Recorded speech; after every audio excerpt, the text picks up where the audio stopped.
قد كفاني علم ربي من سؤالي إن الحمد لله نحمده ونستعينه ونستغفره ونعوذ بالله من شرور أنفسنا ومن سيئات أعمالنا رب اشرح لي صدري ويسر لي أمري واحلل عقدة من لساني يفقهوا قولي وبعد. Pour cette chronique, nous avons clôturé une partie assez importante qui répondait simplement finalement à une seule question qui était en quoi consiste exactement la spiritualité. Bien, la spiritualité, comme on l'a expliqué précédemment, c'est une science, une science qui se concentre sur l'une des composantes de l'être humain simplement qui est nafs, et la troisième chose, c'est que cette nafs doit être purifiée de manière successive par les 7 stations que nous avions déterminées la fois précédente. Ce que nous allons faire à partir de cette fois-ci, Inch'Allah, eh bien, c'est d'avoir une espèce de vision assez large de ce qu'on appelle les stations de la spiritualité. Puisque, en reprenant un petit peu les différents livres que les savants ont écrits sur la spiritualité, il y en a 4 types. Le premier type, c'est justement les stations de la spiritualité.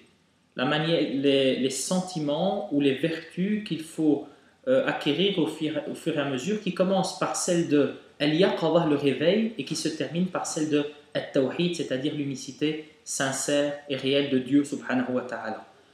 Les savants ont écrit sur la spiritualité d'après un second crible qui était celui des pièges de la spiritualité. Et encore une fois, l'imam Abu Hamid al-Ghazali a écrit donc à ce niveau-là. La troisième chose, ce sont les notions de la spiritualité telles Ibn Ata'illah al-Sakandari dans son livre Al-Hikam. Et puis, il y a également l'expérience de nos pieux prédécesseurs. Et là, l'une des grandes références, c'est le livre de Sifatul Safwa de l'imam Ibn al-Jawzi. Donc, ce point des stations de la spiritualité est évidemment très très important. Et l'imam al-Harawi, celui qui a écrit, l'explication c'était Manazil al-Sa'irin de l'imam Ibn al-Jawzi, eh bien, il a mis en évidence qu'il existait 100 stations spirituelles, chacune faite d'une part de lumière et d'une part d'ombre, puisque c'est seulement à la dernière station spirituelle qu'il sera possible d'éliminer de manière complète et totale toute ombre et de devenir un être de lumière complet.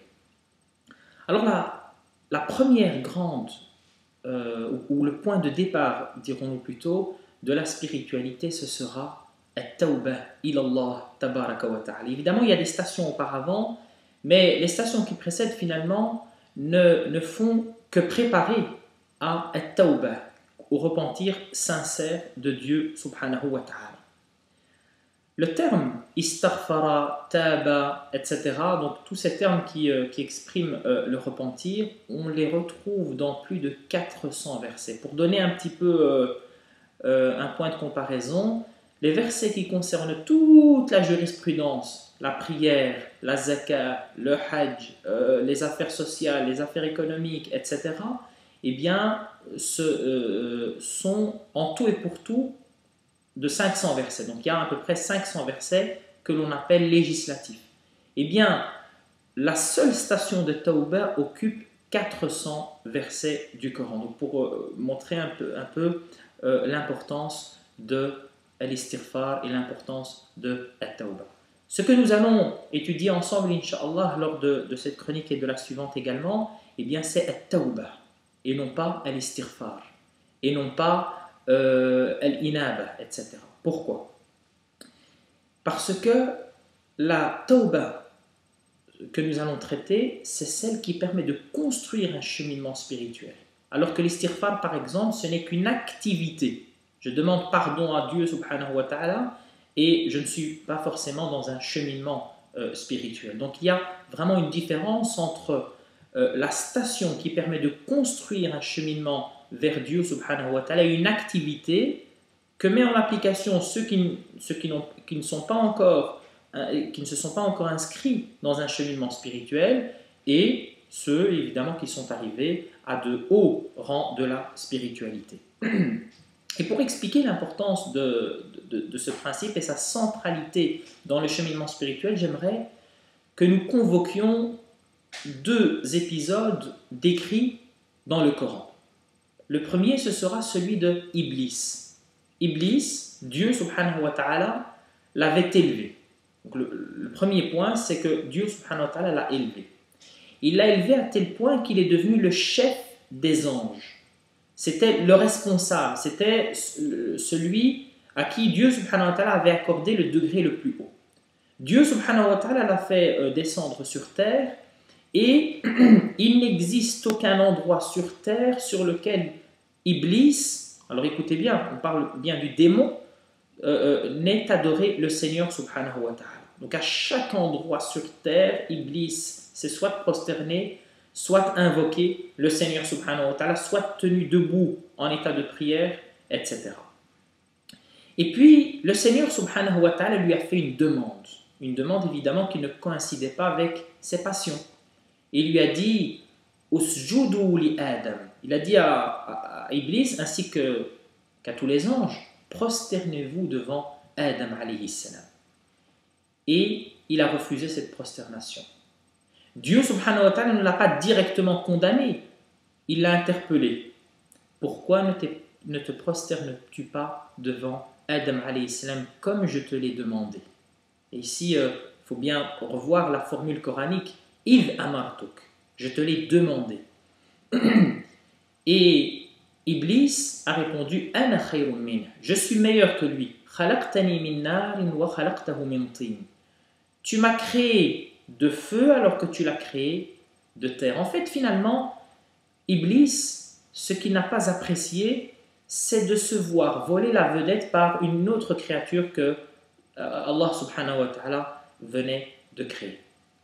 Alors le Seigneur subhanahu wa ta'ala lui a dit « Fakhruj minha fa innaka rajim » Sors, tu es certes le lapidé, et Dieu subhanahu wa ta'ala l'a condamné à jamais. Et puis vient l'histoire de Adam alayhi salam. Adam alayhi salam, c'est une créature de Dieu subhanahu wa ta'ala que Dieu subhanahu wa ta'ala a élevée, notamment par le fait que des anges doivent se prosterner devant lui pour plaire à Dieu subhanahu wa ta'ala. Ce n'était pas ici ce n'était nullement un moyen, ce n'était pas pour une qualité de Adam alayhi salam, c'était parce que Dieu subhanahu wa ta'ala voulait que les choses se fassent de cette manière-là. Dieu demande aux créatures et aux serviteurs d'obéir au Seigneur subhanahu wa ta'ala. Donc, Dieu subhanahu wa ta'ala a élevé Adam alayhi salam notamment par le fait d'avoir demandé aux anges de se prosterner devant lui. Et puis, le Seigneur subhanahu wa ta'ala le place au paradis. Le Seigneur subhanahu wa ta'ala lui accorde un certain nombre d'honneurs. Le Seigneur subhanahu wa ta'ala lui permet de manger de tous les arbres excepté d'un seul. Et Adam alayhi salam commet l'erreur. Et en commettant cette erreur-là, il demande pardon à Dieu subhanahu wa ta'ala. C'est ça la grande différence entre l'erreur de Adam alayhi salam et l'erreur de Iblis. Adam, en commettant son erreur, il retourne vers le Seigneur subhanahu wa ta'ala pour demander pardon. Alors que Iblis, il commet une erreur, puis il ne demande pas pardon à Dieu subhanahu wa ta'ala. Au contraire, il se braque. Et d'ailleurs, Allah subhanahu wa ta'ala dit de Adam alayhi salam فَتَلَقَّى آدَمُ مِنْ رَبِّهِ كَلِمَاتٍ فَتَابَ عَلَيْهِ. Adam reçoit un certain nombre de paroles de Dieu subhanahu wa ta'ala qui le poussent au repentir. C'est-à-dire en réalité que le repentir ne vient pas de nous. Le repentir vient de Dieu subhanahu wa ta'ala. C'est une clémence que le Seigneur subhanahu wa ta'ala nous accorde de revenir vers lui et de lui demander pardon.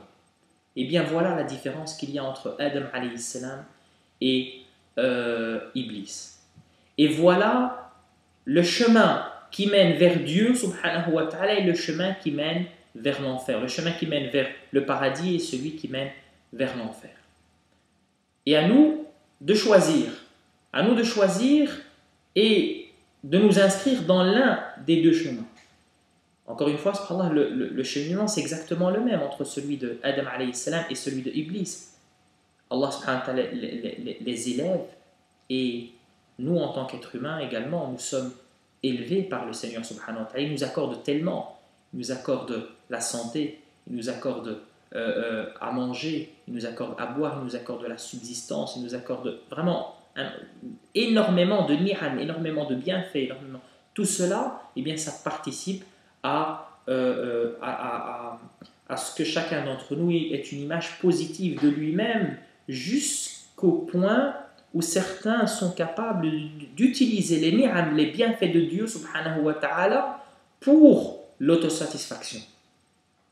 Parce que finalement, lorsque l'un d'entre nous est satisfait de lui-même, pourquoi est-ce qu'il est satisfait de lui-même? Parce qu'Allah subhanahu wa ta'ala t'a accordé une place dans la société, parce que Dieu subhanahu wa ta'ala t'a accordé de l'argent, etc., un patrimoine. Eh bien, il faut savoir que ceci, ce que tu considères comme étant tes points faibles, tes qualités, ce ne sont que des dons que Dieu subhanahu wa ta'ala t'a accordés. Au lieu de remercier le Seigneur subhanahu wa ta'ala, une grande partie des êtres humains les utilisent et les présentent aux autres. Donc ils sont imbus de leur personne. Donc Dieu subhanahu wa ta'ala nous élève. Et Allah subhanahu wa ta'ala le dit clairement dans le Coran. Hein, dans un certain nombre de versets à ce niveau-là. Et puis, Dieu subhanahu wa ta'ala vous adresse une épreuve. Et la vie d'ici-bas est une épreuve. Celui qui n'a pas compris ça, il n'a rien compris de la logique même, de la raison pour laquelle Dieu subhanahu wa ta'ala a créé ce bas monde. Si le bas monde n'était pas une épreuve, comment se ferait-il que le descendant du prophète, l'imam al-Hussein, le petit-fils du prophète, soit traité de la manière dont il a été traité? Il a été décapité.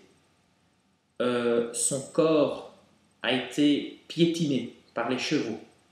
Sa tête a été présentée au calife de l'époque. Et donc, si la raison pour laquelle Dieu subhanahu wa ta'ala avait créé ce bas monde, ce n'était pas l'épreuve, eh bien Dieu subhanahu wa ta'ala jamais n'aurait permis ce type d'action. Jamais il n'aurait permis que le petit-fils du prophète, les alliés de Dieu subhanahu wa ta'ala rapprochés de lui, jamais il n'aurait subi le moindre méfait à ce niveau-là. Jamais le prophète n'aurait eu faim, jamais le prophète n'aurait eu soif, jamais le prophète n'aurait vécu la moindre difficulté dans ce monde. Donc Dieu subhanahu wa ta'ala adresse ceci. Et ça, c'est un message de Dieu subhanahu wa ta'ala. C'est un test que Dieu subhanahu wa ta'ala nous adresse pour savoir, après avoir commis l'erreur, est-ce que je vais m'attacher au chemin de Dieu subhanahu wa ta'ala ou est-ce que je vais me détourner de ce chemin du Seigneur subhanahu wa ta'ala. Et donc c'est une décision qu'il faut prendre. C'est une décision qu'il faut prendre et Dieu subhanahu wa ta'ala s'adresse à nous en disant que le temps nous est accordé jusqu'à l'gharghara, jusqu'au moment où ar-ruh, notre âme, quitte notre corps. Dans tout ce laps de temps, eh bien, nous avons la possibilité soit de construire un cheminement vers Dieu subhanahu wa ta'ala ou de nous détourner de ce cheminement. Et donc, le tout début du cheminement spirituel, c'est justement celui-là, de revenir vers Dieu subhanahu wa ta'ala, de revenir vers Dieu subhanahu wa ta'ala dans le sens où se connaître, savoir que nous ne sommes en réalité que des serviteurs de Dieu subhanahu wa ta'ala et prendre la décision de se dire que le chemin que je vais prendre, c'est le chemin de Dieu subhanahu wa ta'ala, que je vais un jour quitter ce bas monde et donc que j'ai intérêt à préparer l'au-delà, que le chemin qui est celui de la vérité, c'est celui du prophète, donc il faut prendre cette décision-là. Et puis après, évidemment, viendra un ensemble de stations qui sont liées à celle de At-Tawbah, comme la station de Al-Inab et la station de Al-Muhasaba, qui viennent que par après. Et à ce niveau-là, d'ailleurs, Ibn Al-Qayyim a commis une erreur en présentant, en considérant justement que l'imam al-Harawi, le livre qu'il explique, avait commis une erreur, c'est-à-dire le fait de placer le muhasaba après At-Tawbah. L'imam al-Harawi place d'abord comme station At-Tawbah, puis après seulement Al-Muhasaba, puis après seulement Al-Inaba. Le fait de se demander des comptes. Lui considère que non, en réalité, si on demande pardon, c'est qu'on s'est auparavant demandé des comptes. Eh bien, en réalité, ce n'est pas ça que l'imam al-Harawi a voulu mettre en évidence. Ce que l'imam al-Harawi a voulu mettre en évidence, c'est que la tawbah sert simplement à se placer sur le chemin de Dieu, subhanahu wa ta'ala. Après s'être placé sur le chemin de Dieu, subhanahu wa ta'ala, viendra un ensemble de questions que je vais me poser. Eh bien, si je suis sur le chemin de Dieu, subhanahu wa ta'ala, eh bien, il y a telle chose que je ne peux pas faire. Il y a telle chose que je suis obligé de faire. Et donc, il y a à ce moment-là une constatation d'un certain nombre de manquements, d'un certain nombre de postures qui ne sont pas correctes. Et puis, après cela, simplement vient le réel repentir qui est celui du cœur. Al-inaba ilallah subhanahu wa ta'ala. Allahumma ighfir lana dhunubana wa kaffir anna sayyi'atina wa tawaffana ma'al abrar. قد كفاني علم ربي من سؤالي واختياري